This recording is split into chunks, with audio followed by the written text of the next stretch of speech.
Have you ever witnessed something so incredible, so impossible, that it left you speechless? This is the story of one of Jesus' greatest miracles, feeding over 5,000 people with just 5 loaves of bread and 2 fish. Stay with me to uncover this amazing event and its deeper meaning. It all began when Jesus sought a moment of peace. He had just received heartbreaking news. His cousin, John the Baptist, had been killed. Jesus withdrew to a quiet place by boat, seeking solitude to pray and grieve. But the people followed him.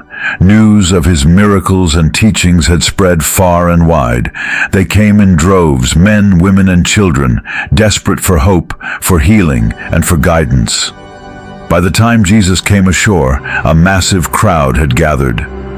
Instead of turning them away, Jesus was moved with compassion. He began healing the sick, comforting the weary, and sharing words of life that lifted their spirits. As the day turned to evening, a pressing issue emerged. The crowd was hungry, 5,000 men, not counting women and children. Imagine the noise, the murmurs, the children crying for food. The disciples were worried and told Jesus, "Send the crowds away so they can buy food for themselves." But Jesus' response was surprising. He said, "They do not need to go away. You give them something to eat." The disciples were puzzled. How could they possibly feed such a large crowd? All they had were 5 loaves of bread and 2 fish, barely enough for a small meal.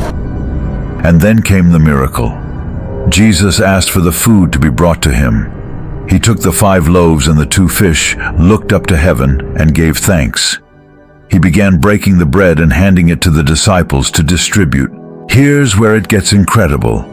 No matter how much they handed out, the food didn't run out. The loaves multiplied, the fish multiplied, and the crowd ate. Everyone, men, women, and children, ate until they were satisfied. And when it was all over, there were leftovers, 12 baskets full of bread and fish. From a small boy's humble offering, Jesus provided more than enough. This miracle wasn't just about feeding hungry stomachs. It was a powerful message about God's provision. He sees our needs and supplies abundantly, often through the simplest things. 5 loaves, 2 fish, and faith in Jesus. This is what transformed the impossible into reality. It's also a reminder to trust God with what little we have. No gift is too small when placed in His hands. So, what's in your hands today? A talent, a small act of kindness, or a little faith? Trust God with it and see what He can do. If this story inspired you, don't forget to like, share, and subscribe for more uplifting stories from the Bible.